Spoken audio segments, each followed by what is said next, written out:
Okay, this is the final of our series on the Shawshank Redemption, just going through that essay, and today we're going to have a look at conclusions. Now, just to recap, we've looked at introductions, we've looked at a number of different paragraph styles for the body.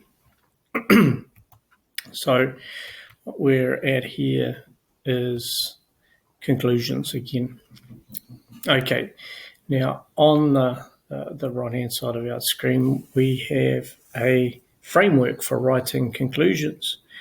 And, it's important to note it's not just a sum up and the usual rules apply. You don't add any new examples or bits and pieces there. What we want to do in our conclusion especially is try to show some sort of insight, and because we want to be targeting those higher grades, merit and excellence. And so here's what we do. Okay, as you can see, we restate the argument from the start of the essay that we had in our introduction. And so in this essay, we were dealing with a powerful emotional moment from the Shawshank Redemption, directed by Frank Darabont. And so our first sentence, where we restate that, is this essay deals with the powerful emotional moment when Andy Dufresne plays the marriage of Figaro through the prison PA system. And the second part, we've got to how did we show it? How we showed that we dealt with that, or explain or analyse that powerful emotional moment. And what you'll see here is I've included our magic sentence, our sentence that shows analysis in this.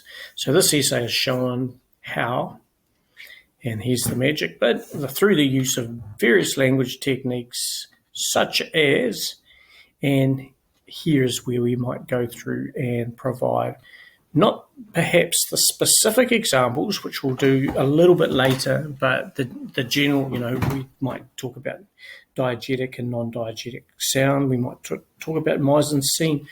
We might talk about the panning and the close-ups of prisoners' faces and so forth here, but without being too specific.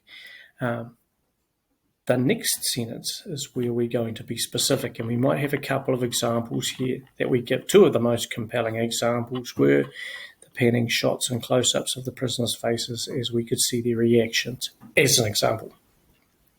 At this point, we're going to give some sort of thoughtful insight.